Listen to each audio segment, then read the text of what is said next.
Hey everyone, I want to welcome you to Thriving as a Black Leader in Diplomacy, Development, and Defense. My name is Theo Guidry. I am the co-leader of the Black Student Union, newly formed Black Student Union. I am a second year IPE, or International Political Economy concentrator here at SAIS. I am hailing from San Antonio, Texas. We picked defense, diplomacy, and development because we feel like a number of SAISers aspire to go into these fields. So we think that a range of people will get a lot out of this conversation, and this will be a conversation. We ask people in the audience to utilize the Q&A function and send questions to us. We'll be looking at the Q&A function periodically throughout the webinar. So most importantly, we think that you'll enjoy this conversation. We hope that you do. And most importantly, we hope that you learn from it, which I think you will. We have some really great panelists for you all to hear from. I just want to say that the Black Student Union was started so we could get more Black voices on campus in order to create a more diverse community and a more diverse experience during our time at SAIS. It is also our hope to bring more students of color to SAIS, not only to SAIS, but to the IR field in general, which is somewhat of a lofty goal, but we're committed to the work and we look forward to it. Another thing that we are looking forward to is connecting current students and alumni. And on that note, we are in the process of producing an alumni newsletter. We will drop our email in the chat. We want to have all the alumni that are on this call reach out to us. We need help with networking, mentorship, job opportunities, so we can all get the most out of our SAIS degree. So please email us if you want to get involved, if you want to contribute.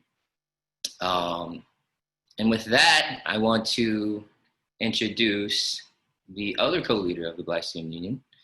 She is a second year IDEV, or International Development concentrator. She is also a Donald M. Payne Fellow. She's amazing. She's been such a great help to me since we started this organization, and I'm really grateful for all the effort that she's put in and the work that she continues to do, and that is none other than Bemnet Tesfaye. Hey, Bem. Hey, Theo. Thank you so much for the introduction. I want to take this time and this moment to actually recognize Theo. So Theo, get back on the screen. Thank you for creating this organization, the first ever Black Student Union at SAIS. It has been a pleasure co-leading this organization and helping coordinate events such as this with Theo and with others on the team that have helped organize this event, such as Mallory, a first-year student at SAIS. But transitioning to why we're all here, this is the first panel of the speaker series, Black Leaders in Different Sectors. Today, we will be learning more about the experience of Black officials in the US government, and we have three panelists who will be joining us that I am introducing now. First, we have former US Ambassador to Malta, Gina Abercrombie Winstanle. Throughout her 30-year career in international diplomacy, Ambassador Gina Abercrombie Winstanle has been a steadfast proponent of achieving excellence through diversity in organizations and breaking down barriers for women and minorities. Among her many senior roles in world affairs, Ms. Abercrombie Winstanle was the longest-serving US ambassador to the Republic of Malta.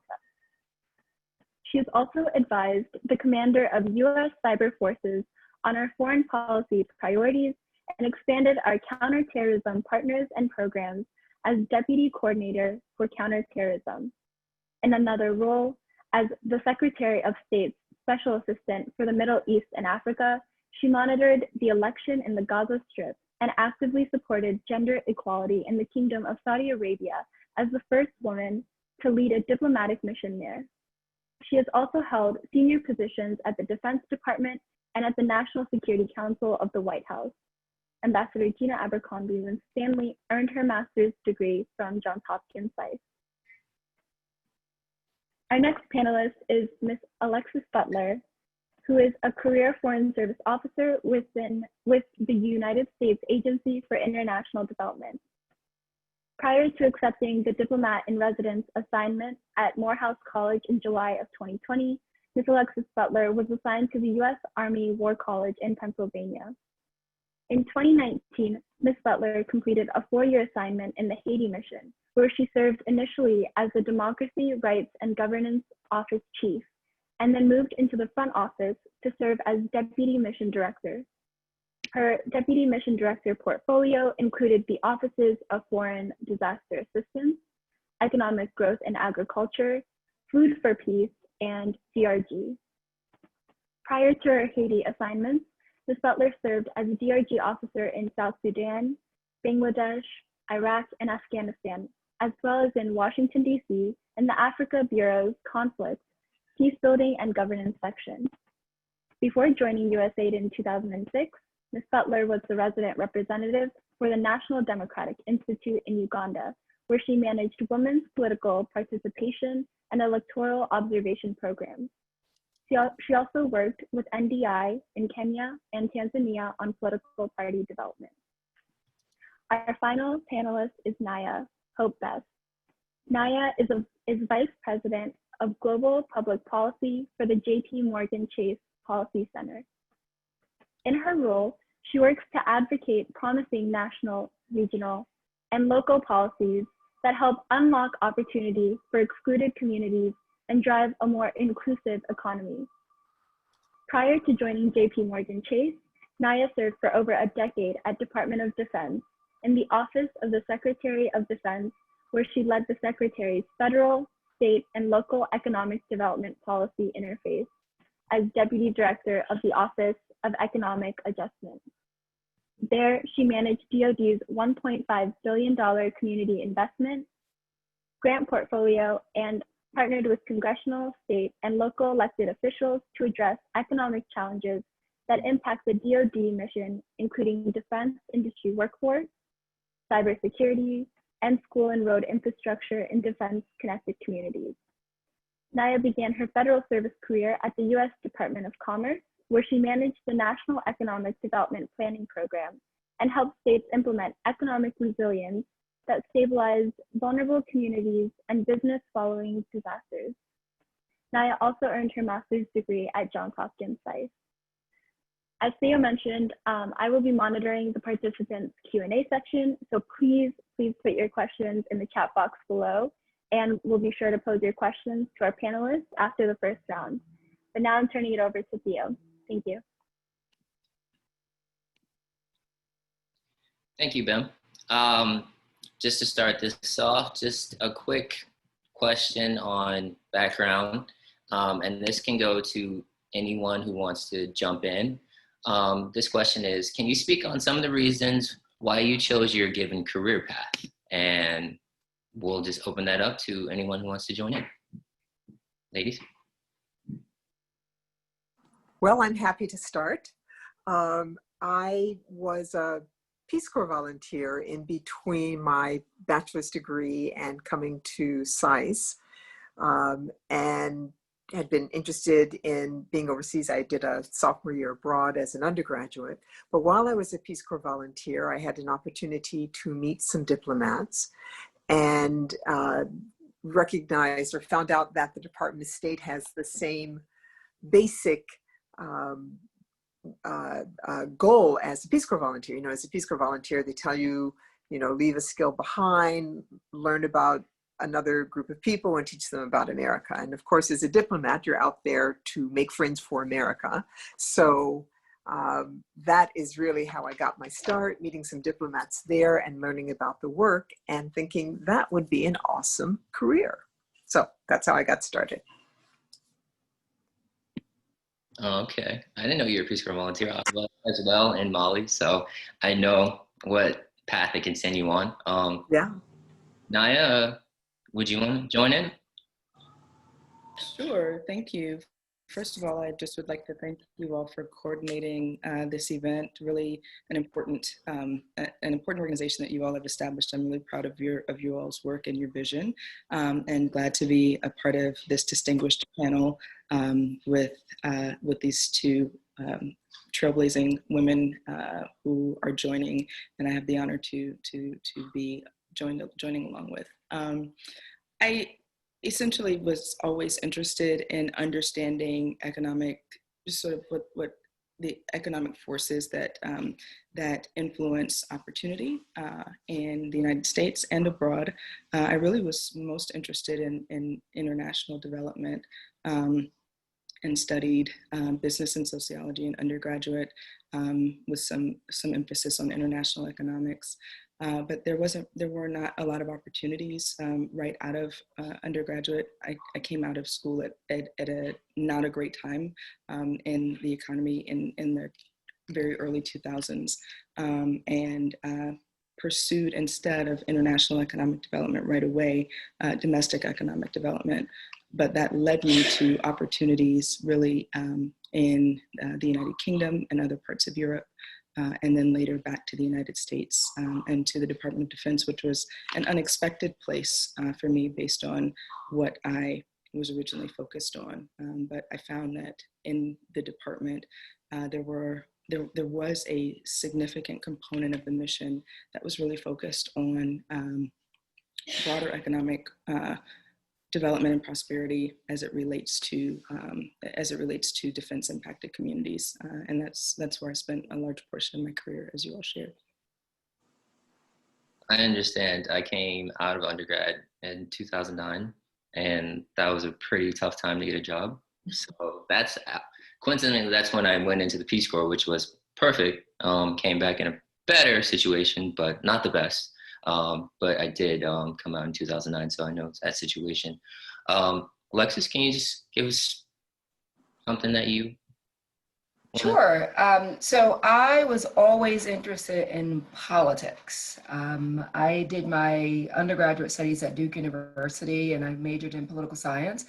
And while I was there, I got the inkling that I may feel more pride in doing that work internationally.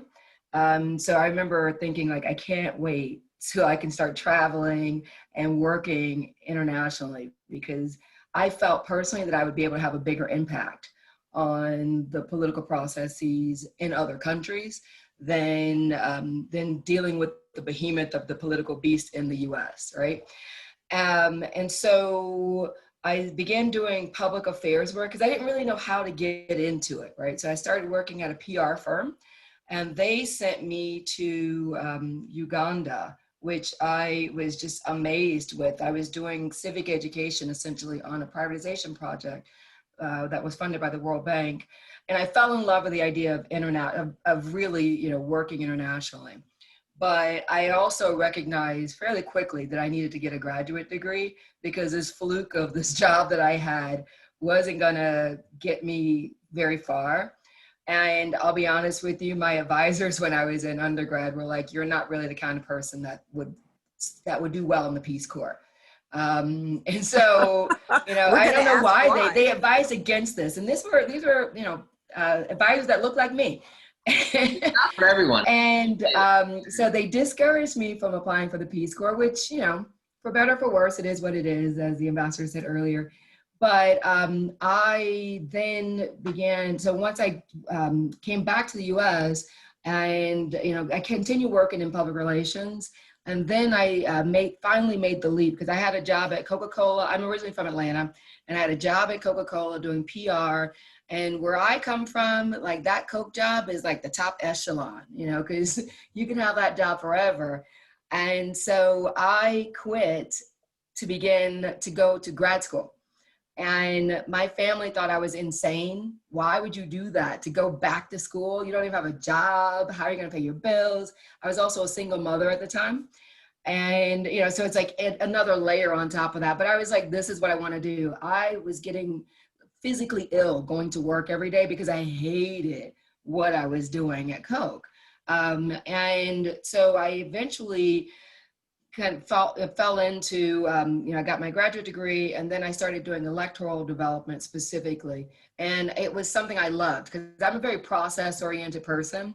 And working on elections should be nonpartisan and really focus on the process. How do you ensure that the process is transparent, that there's equitable access to the polling station, that you have ballots at the polling station, that you can tabulate the results quickly, etc. So following those steps, and that was honestly like the best job ever. And I still consider that to be the fun stuff, even though I don't get to do that anymore. And so I pretty much stuck with that for about 15 years or so, and then moved into management side. And like I said, I still miss it. Having lived in Atlanta for 8 years before I moved to DC, so I know exactly what you're talking about with the Coca-Cola job. I applied to numerous positions there, never got called back. So I know how, like, the position that it holds in Atlanta. So, and also I want to say that I am so glad that you're at Morehouse now. I am an alumnus of Morehouse College. I just love that you're there. Hopefully you're teaching the youth everything that they need to learn. Trying. Great.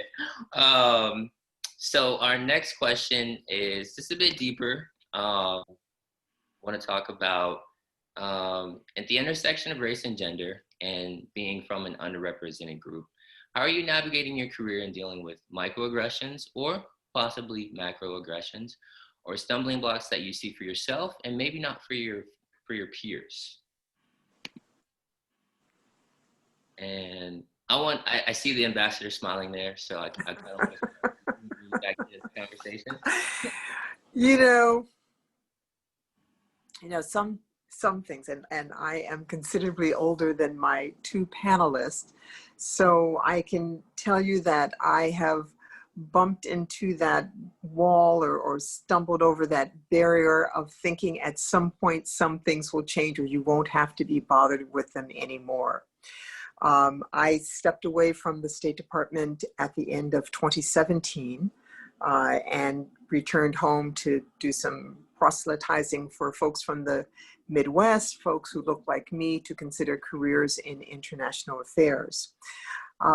Two things recently came up, and that's why I'm smiling, about, as you said, micro and macroaggressions. One, and the short answer to that question is, it depends. You have to decide whether whoever is offending you at whatever level, are they worth schooling? Are they worth educating? Are they worth helping to avoid harm coming to them if they do it to the wrong person in future?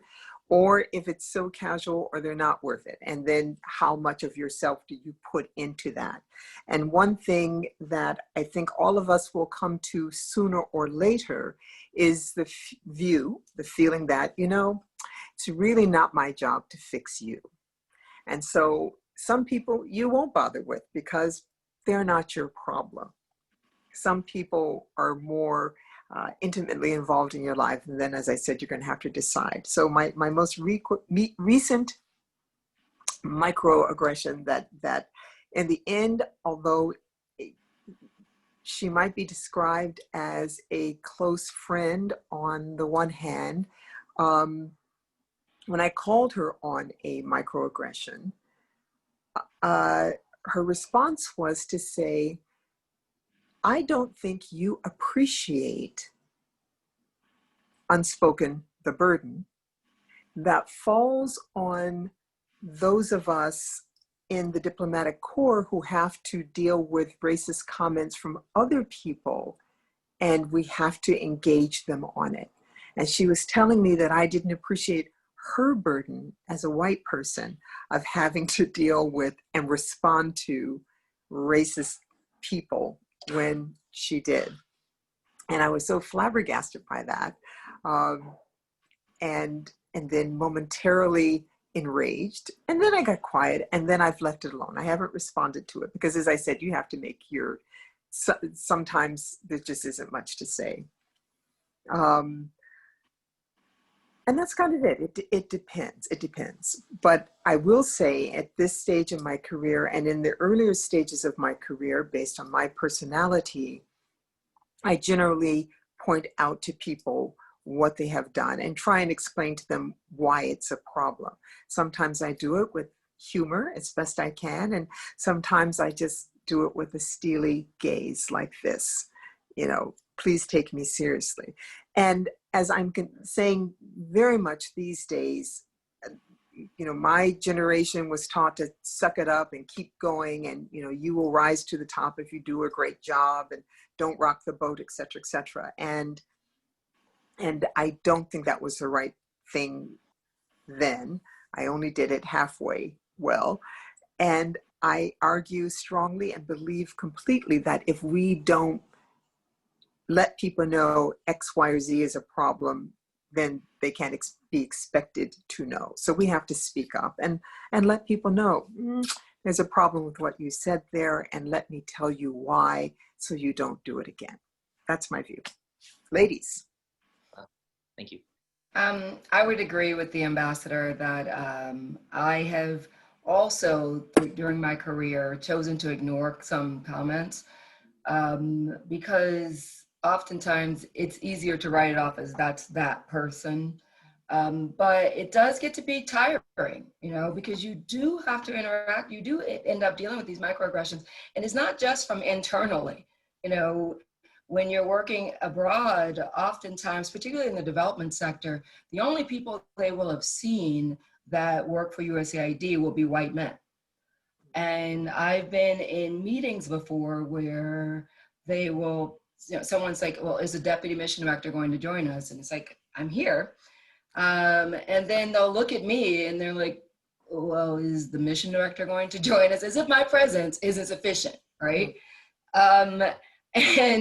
And so in that situation, I had to say, well, I am the one that's here representing the front office. If you don't want the meeting, then we can cancel it now. And I think that that's one of the reasons that it's really important to get more people of color into the Foreign Service on both the diplomatic and the development side, so that they're seeing that the country actually does have a lot more people in it other than white men who are in positions of authority. And there's other issues that I've dealt with, certainly from staff, and that I personally wasn't really willing to accept that these microaggressions were racially motivated until it comes to a head when you're like, okay, what is the difference between the way that I'm being treated versus the way that my colleague, who is a white male, is being treated by this same person? The only difference between us, because we're at the same level, is that I'm Black and that he's white. Or I guess he's male and I'm female. But so there's an added level as well as a female that you have to take into consideration, particularly in developing countries. But it happens, and it happens more often than any of us were probably willing to admit. I would say up until recently, which is when I started pushing back, because I began to recognize that I was being treated differently. Whereas before, I had always wanted to explain it away or to write it off. I think part of the challenge also within the federal government is that oftentimes if you raise these issues to another level, then you run the risk of being categorized as the angry Black woman, or difficult to work with, or having to explain in minute detail why you felt that you treated differently when other people can observe it as well. And so it makes it challenging to be able to manage that. And it's really like, you just have to figure out for yourself what's the best way forward to keep your sanity, but also to ensure that you're able to ensure your own career progression. Again, so grateful to have the sage words of my two co-panelists prior to my comments, so that I could get my thoughts together.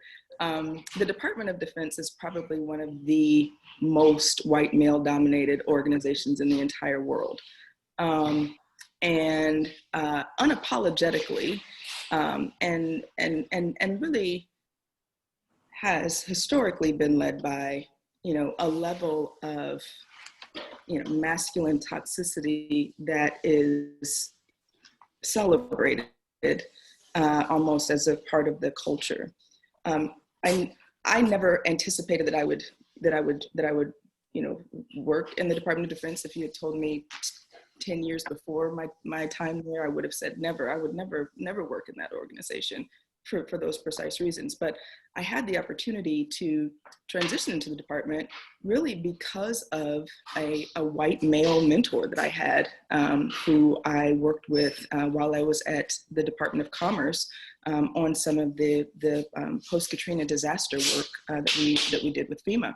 And he was just a phenomenal person and a phenomenal mentor who basically told me coming in, he said, people are going to look at you and they're going to make a determination about you, not unlike anything that you have experienced in the past, I'm sure.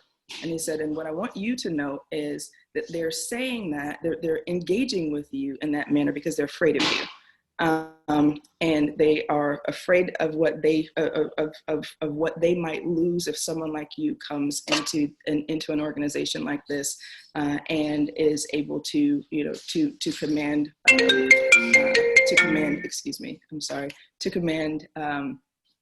respect. And he said, what you have to realize is that it's not a zero-sum game. They don't understand that, but you have to know that. And essentially, his point was, respect is not a zero-sum game. Power, as it were, and opportunity is not a zero-sum game. It's interesting, Alexis, you mentioned walking into rooms and people not believing that you were the right person. I was just recently reading the book Cast by Isabel Wilkerson, and she talks about the ways in which people can't a lot of times because of the ways that the dominant caste in the United States, the white dominant caste in the United States perceives caste placement. Folks just can't understand when they see someone that looks like you or me or the ambassador in a position that is outside of what they deem to be the rightful place for your caste. But don't you love it? That opportunity to flip the script.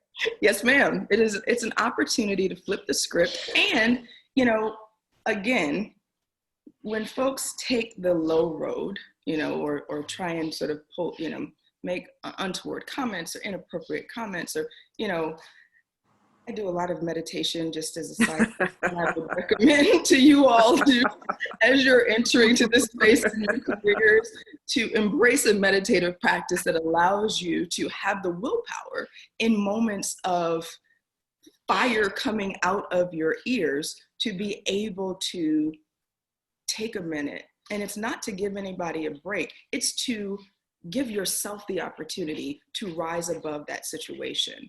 And there were many, many, many occasions where I was representing with governors, representing the secretary, and folks would say, who is here from the Department of Defense that can speak on this? Well, I am.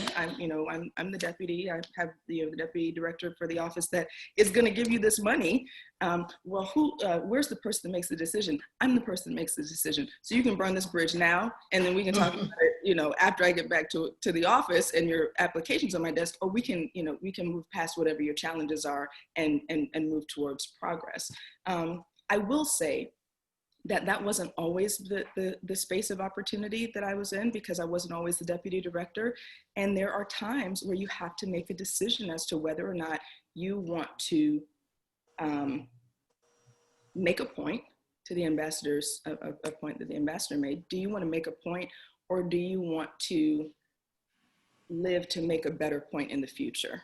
Do you want to survive in an organization to be able to make a better point in the future? And that's an unfortunate choice that we have to make, but I mean, people of color make some of these choices of this nature all the time. Make a point with the police officer, you want to go home. Now that it's not at that level in the workplace, but you do have to understand the environment within which you're operating. And then my last point on that, build up enough goodwill through the quality of your work. Now, again, I don't believe that being good and best at what you do is the answer to everything, right? Because no matter how good you are, sometimes people that hold certain opinions will never think better of you. So I don't want to take this as a respectability approach to your careers, but build up your goodwill and your reputation. And at some times in the future, that goodwill and reputation can support you and give you better options down the line if you are able to, sort of manage your stress in the moment and again, live to engage another day. Thank you. Just a quick follow up on that, and then we'll go to them for Q&A from the audience. Would you say that you kind of start to feel out as you go on in your career when is time to make that point and when to kind of save it and kind of build up the goodwill and then make the point later? Like, because I mean, I've worked in the private sector and there was many times where I felt like I needed to make the point, and I did. And the person kind of just didn't really engage with me any further after that. And it was kind of like, for me, it was like I needed to make the point every time. And I don't know if that was the best particular thing, but as I'm listening, I think as we go on in our careers, it's something that we'll just kind of learn. And I just kind of want to ask a little follow-up question there. Ladies. I think that I have taken the position, rightly or wrongly, that I make the point when it's an egregious act, right? I had a situation where there was a junior officer that wanted to participate in this event that we were doing, but was waffling on whether or not she should participate, et cetera. And I was running out the door, literally running out the door to the event. And I said, rather flippantly, well, I mean, it's your choice. If you want to go, you go. If not, then don't go, right? Your choice. And I left. I come back and I get called into the mission director's office for making her cry and demanding that I apologize to her. And I was like, I don't understand why I should be apologizing. She should be apologizing to me for coming to you instead of coming back to me and saying, I didn't like the way you spoke to me earlier, or, it really made me feel this type of way. And then I chastised the mission director for even getting engaged. It's like, if this is a staff disagreement, then it should be settled at the staff level. And in that entire situation, I was the only Black person involved. And I raised to him, I said, if I was a white man, would we be having this conversation? And luckily, he was in a mindset to receive that comment, because he thought about it later on. He actually came back to me. He's like, you know what? I think about like interactions I've had like that never resulted in, several levels higher coming to me and me interacting. And so you're right. I have to apologize to you in that situation, because I was like, I'm not apologizing because I didn't do anything wrong.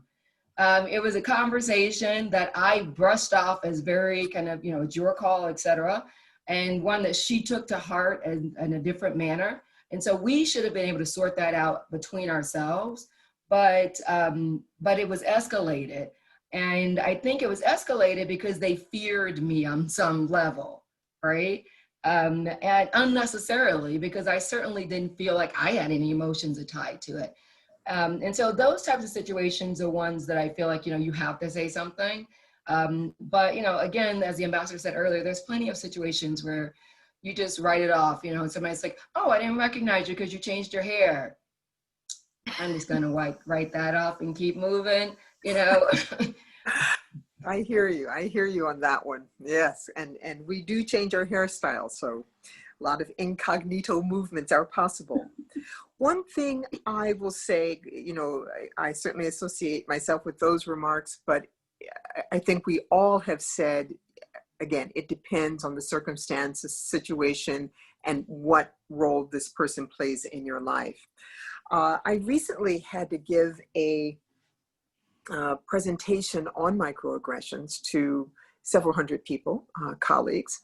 And I began the discussion by talking about my own perpetration of a microaggression. And I think it's important that we all remember this.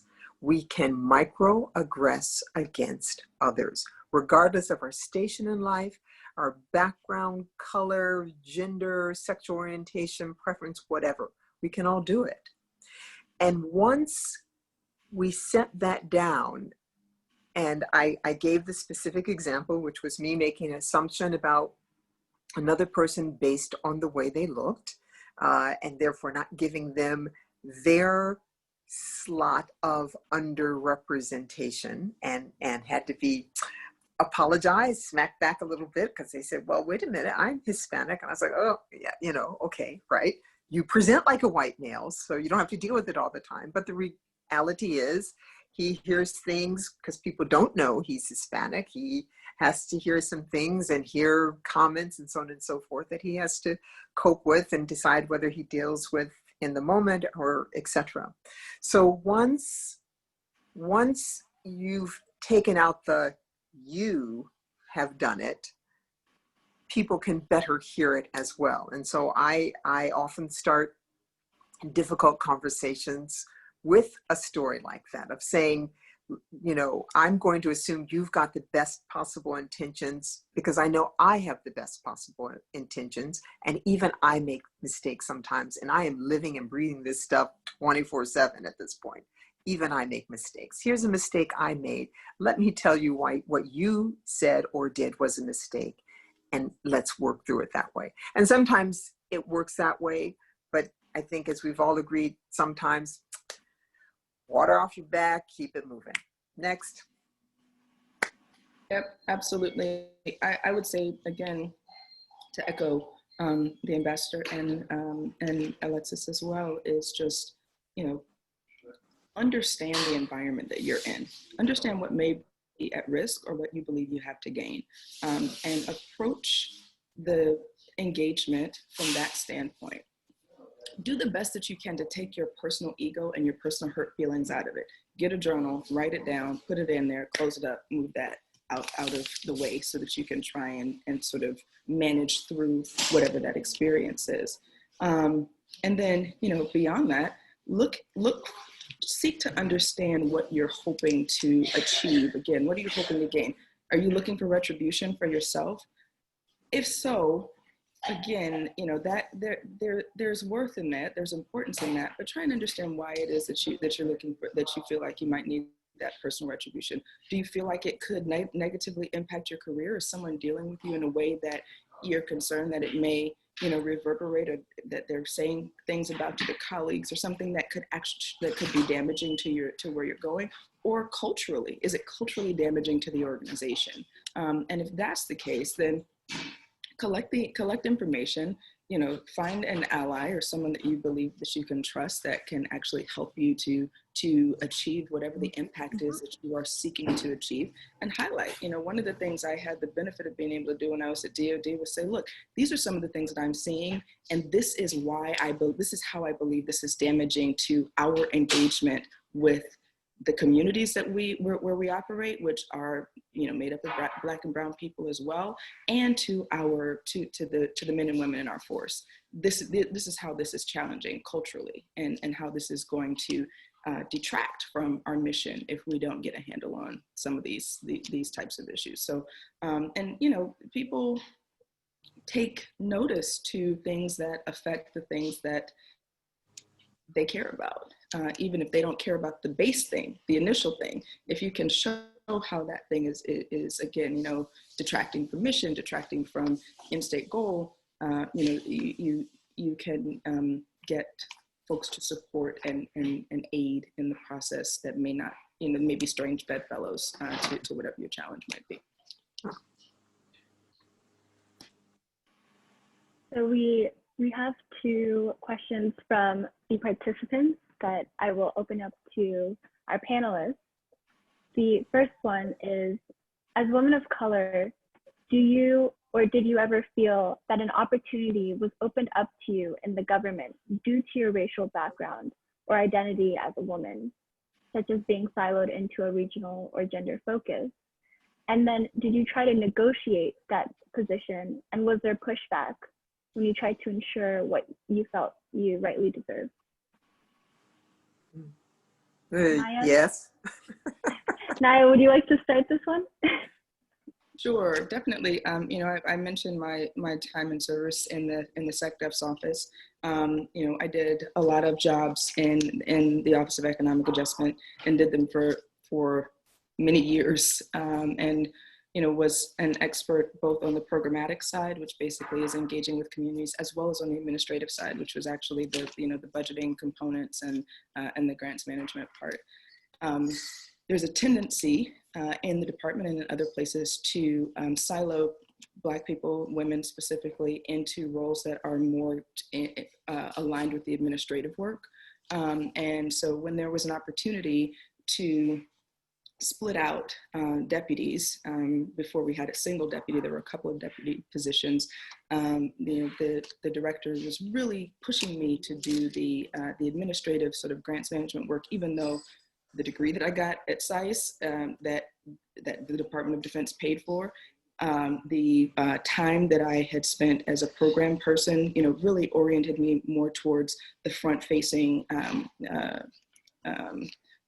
legislative and federal, legislative and state leader work. And I just had a very frank conversation with him. And I said, look, you need to take a look at what the folks, he was very impressed with the diversity that he believed he had built in his organization. I said, you do have a lot of diversity, but all of if you look at where all of the people of color are in your organization, they're all in the administrative space. And that work is important and it's worthy, and those are, you know, good jobs. However, you have not effectively diversified the programmatic space. I was the first Black program officer. I was the first Black program director in that office, and then became the first, after this conversation, Black deputy director of that division, of that portion of the office, and then ultimately the deputy director, the principal deputy director. But, you know, without that conversation, he thought it was the best thing. He said, you know, this is an opportunity for you. I said, I recognize that, but I am better. Yes, I can do this job, but I'm better aligned with this other job. You are moving me out of this space to put someone else who's got less experience in that space. And so sometimes I think, yes, people will, again, typecast you, put you in spaces where they think you belong. And you should, when you have a case for yourself, speak up for being put in a position or given an opportunity to compete for a position that may be outside of the way that people see you.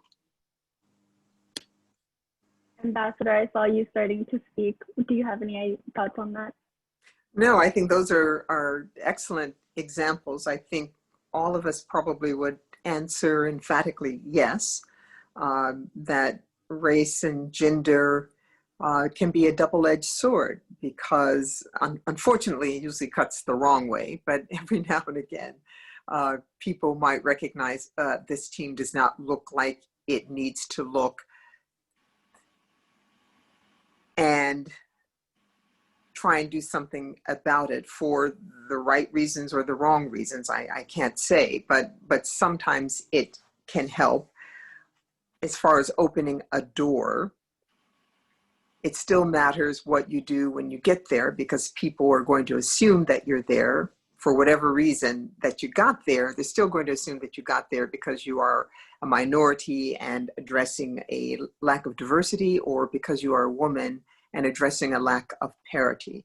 So you still have to fight hard and work hard once you're through the door. That is very, very true.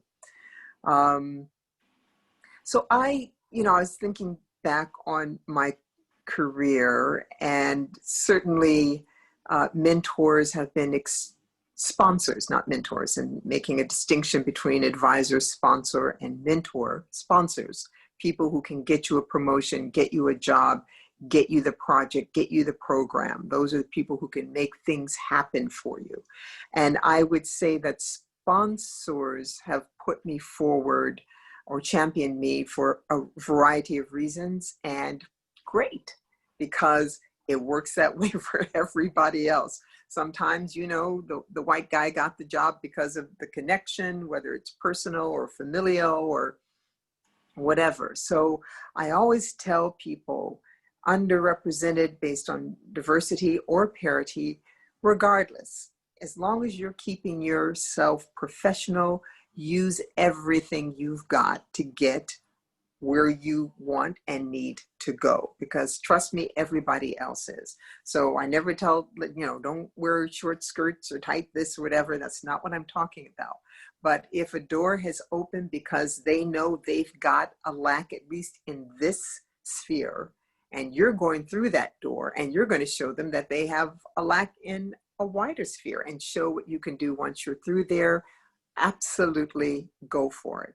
And I remind everyone, one person cannot make a difference. You need a posse. You need a phalanx of people who understand you, who can amplify you when you are in the meeting, your thoughts, your perspectives, because being the FNO, as they used to call them when I came through, the people ahead, the first and only, oh, the first woman too, the first Black too, the first Hispanic too, that stuff is exhausting. Being there by yourself, being that one, oy. I mean, I was never excited about it, but I'm so over it.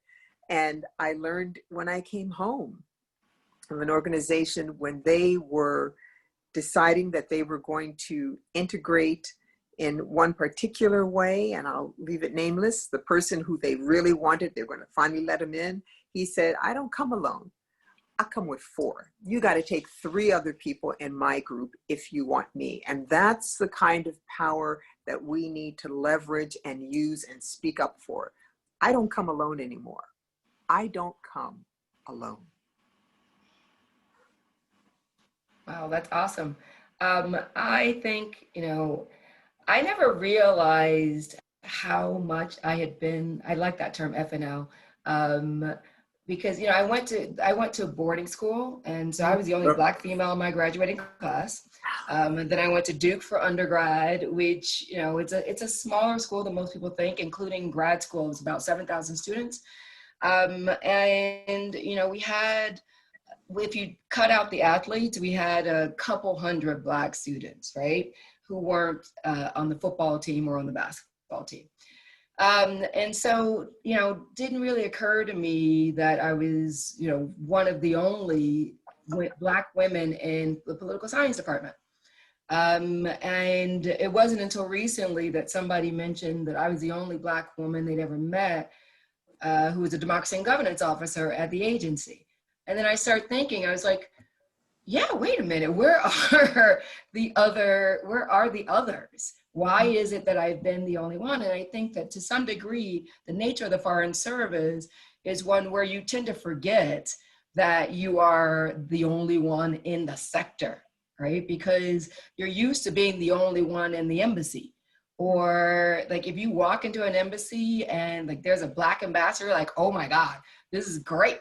Or if there's other Black Foreign Service officers there, you're like, yay, a community. But it's still not the norm. And so you take it for granted oftentimes that others are actually looking at you, right? And they're judging you based on you being the only one.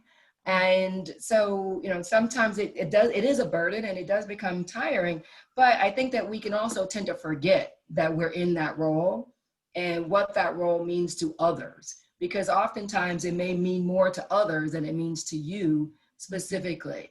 And so it's important to just kind of keep that in the back of your mind, that if you don't see others that look like you around there, then it might be because there are no others.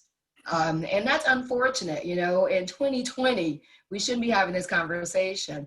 And so I want to put in a plug for USA Foreign Service officers, particularly on the democracy and governance side. We are hiring, and I have been doubling down on trying to get more officers of color into that sector so that we can be more representative. So please take a look at our job listing on usajobs.gov. So this is shifting gears more towards early on in the career. What are things that people early on in their career can do to help combat the biases which people of color face in the public and private sectors? And The second part, when would we know enough is enough and it's time to leave a department, or should we just not give our position up? All right, you guys are closer to the early, so. Well, I would say that, you know, I was always raised with the idea that you don't let anybody else run you out of your job, right? And, you know, my family, they're all in Atlanta, and they all worked in, you know, like General Motors and those jobs that were, you know, not necessarily ones that would be thinking jobs, but ones that provided you that long-term stability that you were looking for. And so I always took that advice to heart when I was working somewhere, because particularly with the Foreign Service, where you're moving every 2 years, you know, sometimes it's like, I just got to ride this out. My supervisor is crazy, but I've got to figure out how to manage up and how I can deal with that going forward. And it may have something to do with what you look like, but it may not. And so I've always been of the mindset that, you know, if I can make it in Iraq for 2 years, I can make it anywhere in the work that we're doing. And sometimes the pressures that you're getting are coming from Washington, that is, you know, pressure on your boss, and then it's coming down to you. But if you're getting those microaggressions every day, then you need to go, that's when you need that posse. That's when you need those people that either you can vet to, or that can help you figure out how to address it through the chain of command, right? And sometimes I've got friends in the agency who have taken things all the way up. Well, in USAID, it's called the Office of Civil Rights and Diversity. And that's where you go when you're really, before you file a lawsuit, right? That's kind of like the last step that you go to for us, and have gone all the way up to that chain in order to have situations addressed. Either it's through promotions because they weren't getting promoted, or you know, they were being treated differently at work, etc. But having somebody you can bounce these things off of and say, am I crazy, or is this person the one that's the problem? And or is it really more of a systemic issue, really is helpful. And like I said, your own sanity needs to be at the top of your priority list. And if it gets to a point where you really are about to lose it, then don't leave the Foreign Service, look for a new post. Yeah, I would say certainly, you know, there are, echo everything that Alexious said, as well as just building on her comments, just add that, you know, in the environment that you're operating in, again, look for allies, but also understand what it is that you are there to get from the job. Like, what are you trying to gain from that opportunity? What are you trying to give to that opportunity?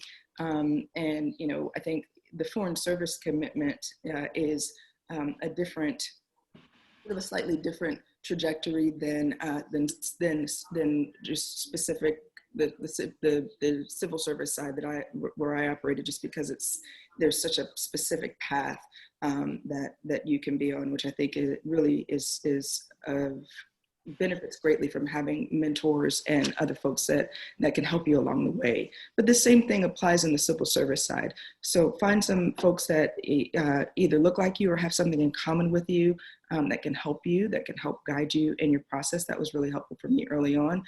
You know, I recognized that I was ready to leave the department really on my own terms, just based on the fact that I had reached a level in the space where I operated where the next opportunity was my boss's job.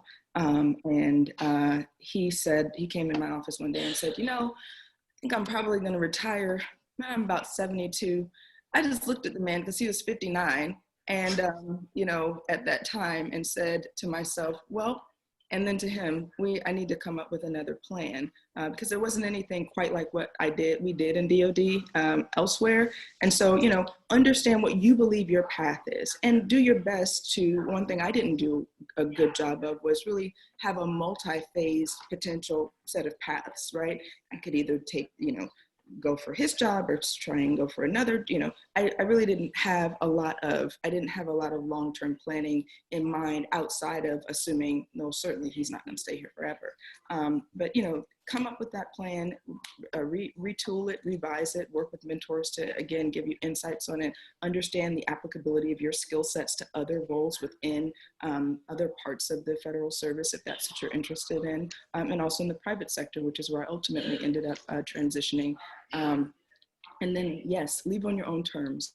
Leave when you're ready, when you've gotten the things that you need, the experiences that you need to gain from the job, honor the job that you're in, and do the absolute best to be great, have gratitude related to that job, and then make your move when you believe it's time for you to do it. Don't stay in an environment that is causing you undue emotional or mental stress, though. I would urge that. I'll associate myself with those remarks. All good. Thank you, ladies. That was amazing. So great. And we're getting close to our time, but I do want to ask one final question. And Ambassador, you've been kind of outspoken about this. And Alexious and Nia, you could speak about this too. Why do you think the government has a problem, recruiting and retaining like students and people of color? And how do we raise awareness and get more people to join these departments? And what do you think some of the barriers are to joining? Is it the application process, lack of awareness, like I said, or are there other reasons? I'll just say very quickly, all of the above. Lack of awareness is part of it, which is why my presence in the Midwest is so valuable. I didn't know about the Foreign Service before I went to Washington for college, so I don't expect other people here in Cleveland, Ohio to know. So I do a lot of speaking at high schools, elementary schools, because I want to get them young to be thinking along this path from the beginning or as early as possible. So that's awareness is one. People don't want to go where they think they're not going to be welcomed unless they're contrarians like Alexious and Nia and myself, in which case we're saying, get out of our way because we're coming. But everybody doesn't want to deal with that in an 8-hour block of time or even longer. So it is about helping the organizations do better about being welcoming and valuing us once we get there, and ensuring we have as broad a pathway for advancement as anyone else in the organization. And we continue to work with federal agencies to help them along with that. And then the other part of it, let's be frank and let's be clear, it's on us as well. So it is important to be bright and eager and interested and ready for these experiences and to do well in them. And it is also important for us to be strong in our self-advocacy, to recognize that we deserve to be here or there or this promotion or on this program or on this team. And we have to use our diplomatic skills, not only to advocate for ourselves, but to do it in a way where it can be heard. And that means, sadly, we have to be careful about being seen as the angry Black woman, although I don't worry about that. When you get to my age, you don't have to worry about that. Just smack them if you have to. But at your age, ladies, and as students, you all need diplomacy to navigate this. Everyone does. Don't get me wrong. Everyone does. And I won't use the language that I do if I'm not being recorded, but when I speak to incoming diplomats or young persons like our audience today, I remind everyone at some point in your career, whether you are Black, white, male, female, gay, straight, whatever your background, you are going to get screwed. You're going to get screwed because everyone does. So what do you do with it? How do you handle it? And I give advice about how to do so and to retrieve one's career, because I've been fired twice in my own career. So everybody's got setbacks. Even though I've had an amazing time, it still makes me smile to think about being a Foreign Service officer. But it's not all just going up. And we all have to have resiliency, and we all have to effectively advocate for ourselves. And so I think that might be missing a little bit, because we go in, we have a little bit of a chip because we expect not to be welcome. We're watching, we're looking, we're trying to judge. Is it a microaggression? Is it just stupidity? You know, sometimes stupid people, but it can be hard to deal with it on a daily basis. So you've got to find your care for yourself. That don't stay if you're not, you know, if you're feeling miserable going to work every day, then you need to find a new job. That's for sure. Or you have to know that whoever's making you miserable is going to go. Okay, I'll stop. Thank you, Ambassador, for that point. And I do want to be aware of everyone's time. It is 1:02. Alexis, I know you have an engagement around this time, so thank you so much. If people can stay to answer a question or two, that would be greatly appreciated, but we are very thankful for your time. Thank you all. Sorry I have to go. This is really interesting. And definitely please consider me for a future event. Of course. Thank you so much for joining us. Thanks, Alexis. Bye-bye. Bye, Alexis. Just being mindful of the time, I just wanted to say thank you to you all. It's been a great opportunity for me to get free high-level advice from an ambassador, along with someone as experienced and with the level of achievements and success as Alexis. So happy to be able to even be on this panel, on this virtual dais with these extremely accomplished women, and so grateful for you all, those who are in the audience, and as well for the two of you for bringing this event together. And just would like to encourage all of the folks that are in school that are at SAIS right now to, you know, take advantage of the alumni, the benefits of being a part of the alumni association and being a part of the group of extremely accomplished people that have graduated out of SAIS, and, you know, never hesitate to reach out, you know, with whatever, you know, request for support, assistance, guidance that you all may have. I'll just mention briefly that I think that, you know, the return on investment is or can be great, but a part of the way that you can cash in on that return is by fully availing yourself unapologetically of the connections and the relationships that that exist as a part of being in this brotherhood and sisterhood of SAIS graduates. So encourage you all to do that whenever you have the opportunity or the need arises. So Nia was one of the initial alums that gave us the idea for the alumni newsletter. So just want to thank you for that. Hopefully we'll tag you guys and tap into more of the alumni so we can get more contributions from you all. We'd love to get, you know, success stories, job opportunities, mentorship, networking types of things into the newsletter. Like Nia said, just so we can all get return on investment on our SAIS degree. Those are wise words. Yeah, spoken from you ladies. Just planning this event and talking to you guys initially, I've just learned so much, and I've learned so much during this panel. I just want to thank both of you, also Alexis too, for joining us today.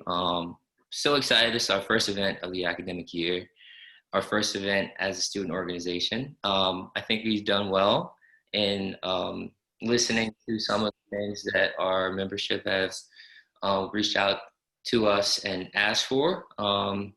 I just want to say there is another event on the horizon that's going to be on October the 2nd. It's going to be a PMF resume workshop for those who are interested in the Presidential Management Fellowship. It is kind of like a preferred fellowship into the government, so it's a good way for a lot of SAISers that are looking to go into the different departments as an entryway. We'll have a former PMF recruiter on the call and also a current PMF USAID coordinator, just to talk about the application process, the online assessment, and resume tips. So definitely mark your calendar for that. I think that's it. I just wanted to, you know, throw it back to Bem if she wanted to say any final notes.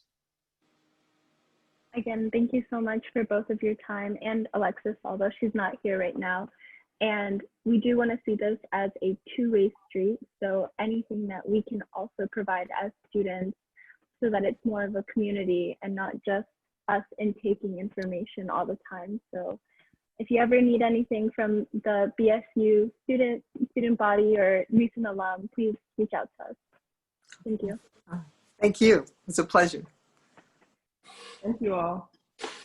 Bye-bye. Bye-bye. Everybody, take care. Enjoy the rest of your day.